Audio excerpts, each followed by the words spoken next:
Hey guys, welcome to PurplexedQT, or a very toxic relationship slash custody fight. So this is part 3. One thing I did though, I missed a bunch of stuff in part 2. And what I missed the time frame of the nanny. So before the nanny came, and before he decided to get me a nanny, he had I started like wondering where he was a lot. He kept going to his best friend's house a lot. And next thing I know, I found out that this bar whore that he cheated on me with is living at his best friend's house. She was from Minnesota. Yeah, Minnesota, Twin Cities. And she came down here. And while I was in Jersey, he had basically moved her in there.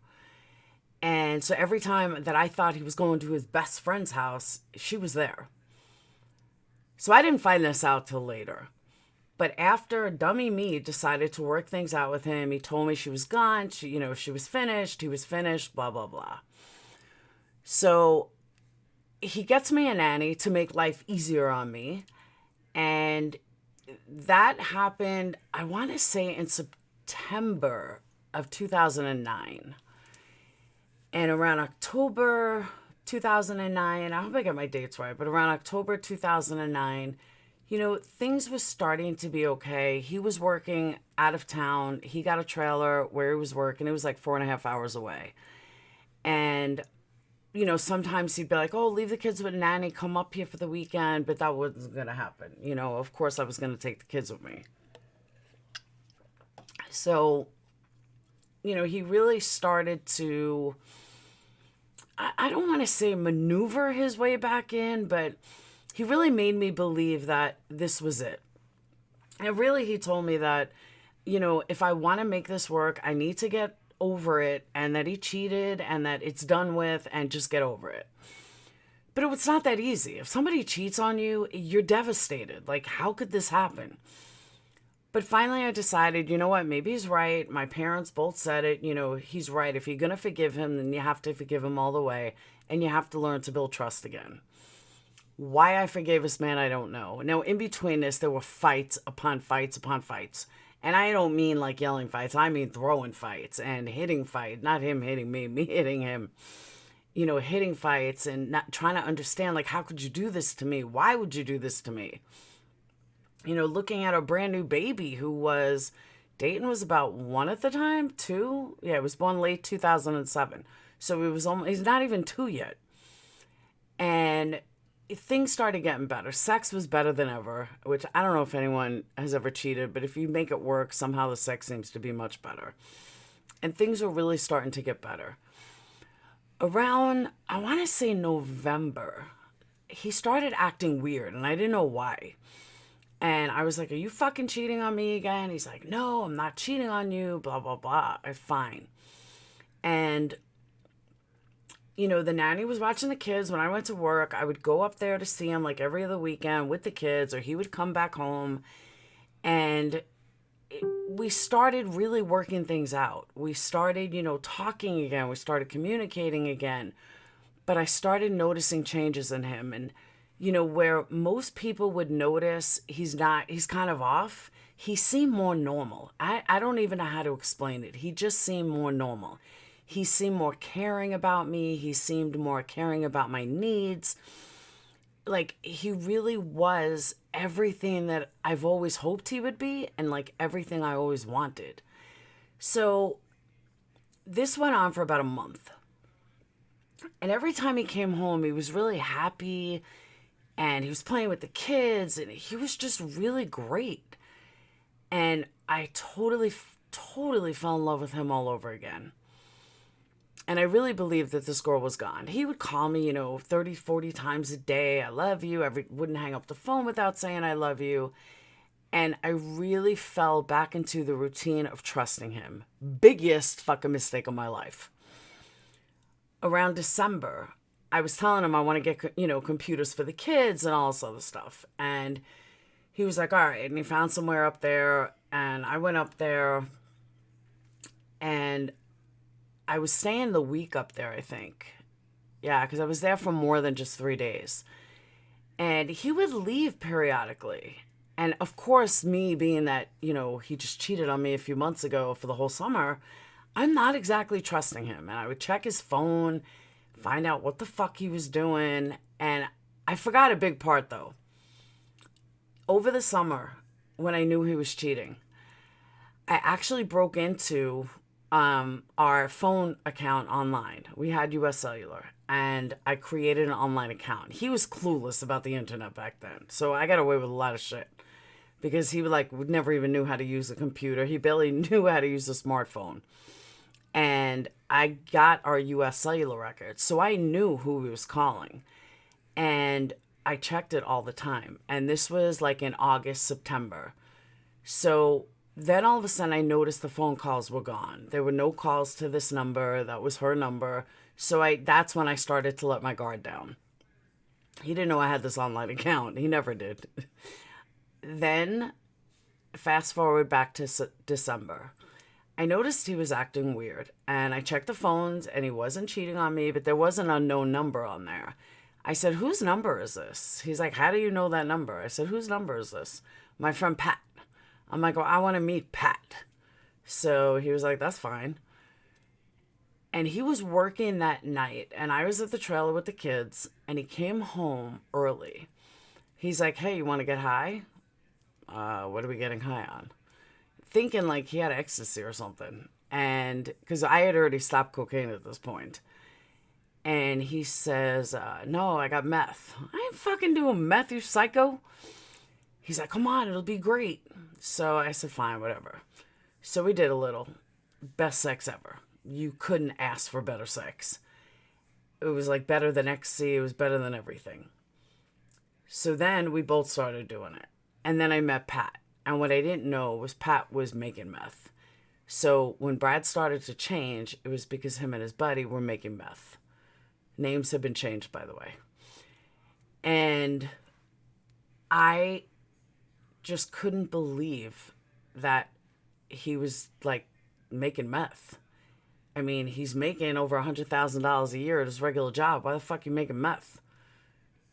But I started noticing more and more that he was different, but not in a bad way. It was like meth made him normal. I don't know how to explain it. Just meth seemed to make him normal.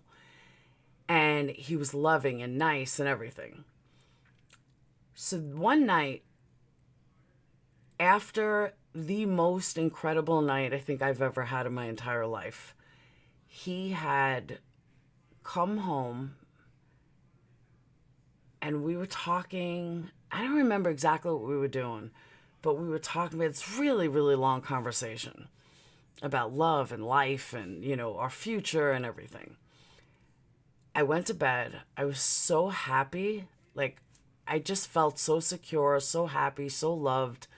Like, okay, this is what family's supposed to be like. He'll eventually quit the drugs. He's done it before. But this is what family's supposed to be like. And supposed to leave around 10 in the morning to drive back home. About 8 o'clock in the morning, his phone gets a text. So I go over to and I answer it. And who is it but bar whore?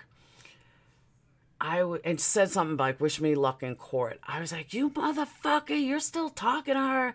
I was livid.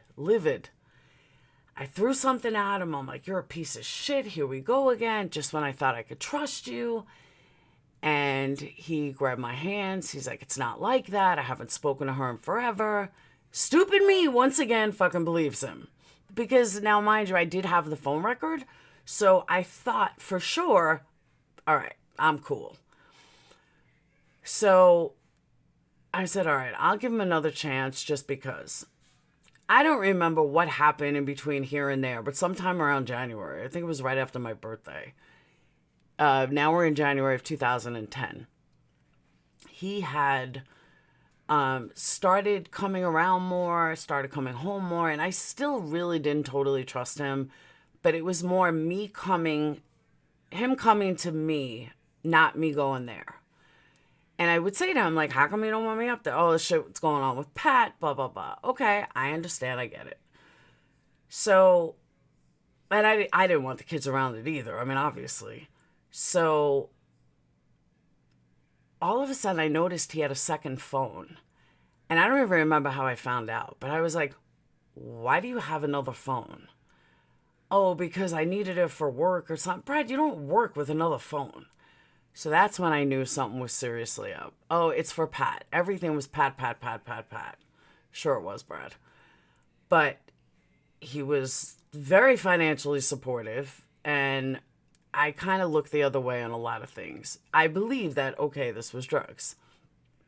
So I started noticing him coming home more and more, and a lot of weird things would happen. Like, my bed would be messed up, and I knew it wasn't sleeping with the nanny or anything, but my bed would be messed up or shit would be misplaced. And I would say to the nanny, like, dude, what's up? Like, Joyce, was Brad here or something? And she was like, yeah, he was here. He was looking for a few things. He was in your room. Like, I was like, do me a favor. Don't let him in here like that. Like, I don't know what's up. She sat me down. She's like, he loves you so much. He tells me this all the time. And I was like, yeah, but he cheated on me more than once. And I was like, just don't let him in the house like that. Like, I don't know what he's doing. And I really, at the time, did not know what he was doing. And one day, I went up to see him. It was late January. I went up to see him, and I noticed my engagement ring was like in a drawer or something. And I'm like, why do you have my engagement ring here? And he was like, oh, you left it here. No, I didn't. He's like, and then he turned it around. Why did I have my engagement ring off? How dare I take it off? And he totally turned it around. It's probably why I have such an issue with people turning shit around. And I was like, Brad, what the fuck are you doing? So I didn't really question anything else. And then I went home and I said to the nanny, I said, you sure nothing else is up? Later to come to find out, he stole half my shit. He stole both my phones that had the kids' pictures in it, which he still won't give back to me. He took my engagement ring. He took jewelry. He took, not for stealing or anything, just because he wanted it. Because he wanted this shit, which I didn't know at the time, because he was going to use it against me. So I didn't know this until much later. So around February, he starts picking fights with me, like nonstop fights. And I'm thinking I'm losing my fucking mind. Like, what is going on? And the nanny turned on me. She's like, I can't work for you anymore. You're too mean to the father of your kids. Blah, blah. I'm like, oh my God, I didn't do anything. I was like, I go to school, I go to work, and I take care of my kids. But she totally turned on me. Now, I did not know what was being said when I wasn't home. I did not know the shit he was doing. I had no idea. So she wasn't on drugs. She was older. She was like 70. But he had convinced her that I was horrible. He'd convinced her that I'm this terrible person. And, all he did was try to work it out. And I was cheating and I was lying and I was on drugs. And I'm sitting there like, Joyce, that's not true. You see my schedule every day. She's like, it's just too much. I think you're hurting Brad. All of a sudden, Brad became the victim. So the reason why all of this is so important that I tell you guys, because it really gives you guys insight of why I am the way I am with people on YouTube. Like, some of the patterns that Brad did, they do. And I can't handle it because it brings me back to that place. And it brings me back to a place that I don't ever want to be again. So, there are a lot of things you're going to hear that you're going to be like, gee, that sounds like her on YouTube. Now you know why. Or why I get so irate or why I can't handle it. So this all happened in February. Like, I felt like my whole entire world came crashing down on me in February. The twins were invited to go to their mom's house, their grandmother's house, which was like 2 hours away from us in Illinois. So I bring them there, or Brad and I both bring them there. And then it was just me, Dane, and Brad. Brad had to go back to work. So Brad said to me, Brad was staying in St. Louis. And I said, hey, maybe me and Dane will come up. And, oh no, I'm sorry. I missed a big weekend. The weekend before that, Me, Brad, Dayton, and Phoenix went up there. Brad and I had a monster fight. Monster fight. And he ended up throwing me out of the house, then took Sage and threw her out of the house. This is February. St. Louis wasn't exactly, summer day. Then took Phoenix, threw him out of the house. So the three of us are standing outside while him and Dayton are inside. I'm banging on the trailer. I'm freaking the fuck out. Like, fuck you, let me in. You have my baby in there. He's like, it's just me and Dayton. We're going to stay here. I'm like, fuck you, asshole. I pulled out the screen. I was livid. Cops came. Cops were like, she's the mother of your kid. We can't arrest her. Nobody's got custody. He was like, I just want them to leave, but I want my baby here. I said, you are not fucking taking my son. So I pack everyone in the car, according to the cops, and I drive home. He called me 13 times on the way home. I would not answer. I'm hysterical, crying the entire way home. I remember Sage putting her hand on my shoulder, said, Mommy, are you okay? I said, honey, I'm fine. I'm just very upset. Phoenix said, because Daddy put us outside, right? I said, yeah, that's it. I was devastated. So I get back home. About an hour after I get home, Brad comes in.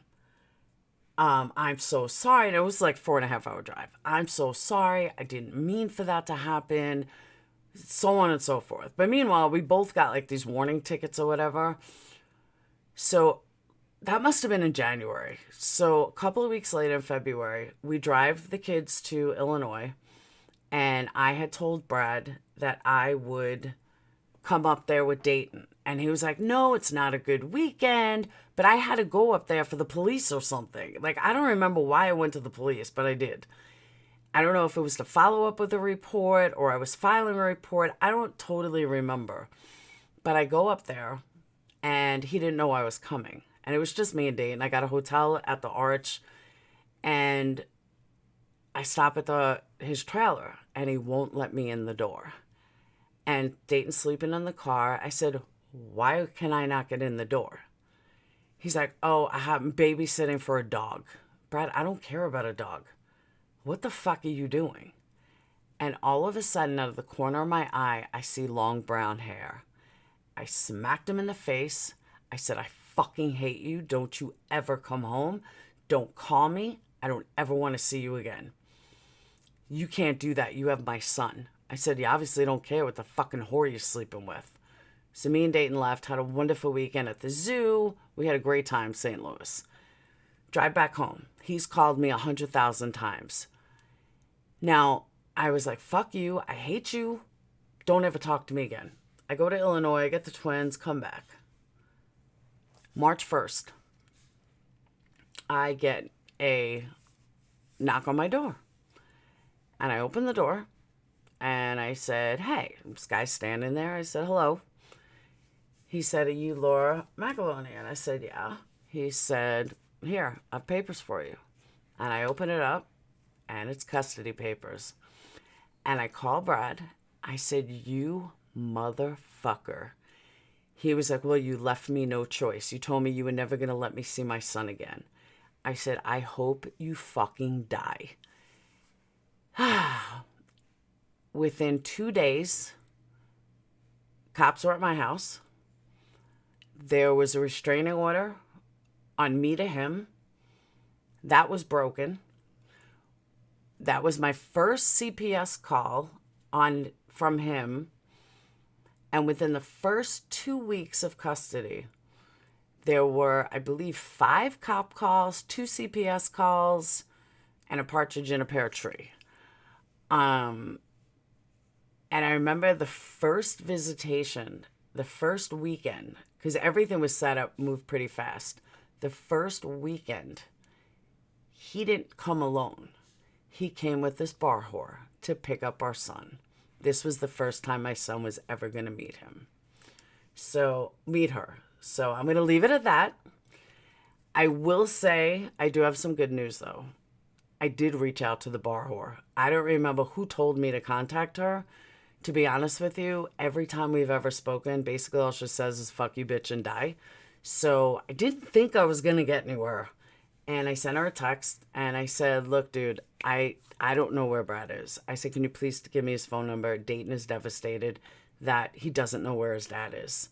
So she said, he's all fucked up right now. She's like, I'm so sorry, Laura. He should never do that to Dayton. And she said, he's using his friend's phone. Here's a number. I said, thank you so much. So I was really, really happy. That is the first time she's ever helped me in God knows how long. So that's the good news. Tomorrow I'm going to give him a call and be like, you motherfucker. But I'm not going to tell Dayton. I'm going to have Brad just call Dayton. That's where I will stick up for Dayton. I mean, stick up for Brad, because the last thing I want to do is hurt Dayton. So I'm just going to tell Brad, you better fucking call your son when he gets home from school. I'm not going to tell him I spoke to you, and that'll be that. Because Dayton's happiness is more important than anything. So I wouldn't want to hurt him any more than he's already been hurt. So tomorrow we'll get into the actual custody fight. I know that I forgot a couple things here and there, but I'll remember. One of them being one time in probably January that I found out he was stealing, that he was still cheating. I was in his trailer and decided to steal his checks. I'm going to hit him where it hurts. And this was all before I got custody papers. And I'm going to hit him where it hurts. So I stole checks and I started writing checks. Fuck you. One day he left my apartment and he had to get a hotel. Like, I don't know. He left late, but he had to get a hotel. And he had like $300 in his wallet and I stole 200 of it. And I said, and he was like, all right, hon, I'll see you later. I said, bye, I love you. He's like, love you too. And he got there and he was freaking out. Where the fuck is my money? What did you do, you dumb bitch? I'm like, that's what you get for fucking cheating on me and lying to me, bitch. So, I mean, there's plenty of those before I even got hit with custody papers. But those are important because those play a part later too. So, I don't want to get too far ahead. But like I said, there's a lot of things I may forget that I will remember as we go on. But tomorrow I will get into the actual custody fight. And that's when all the fun started. So that was just a little bit of a background of what led up to that point. So I'll see you guys tomorrow. Have a good night. Peace out.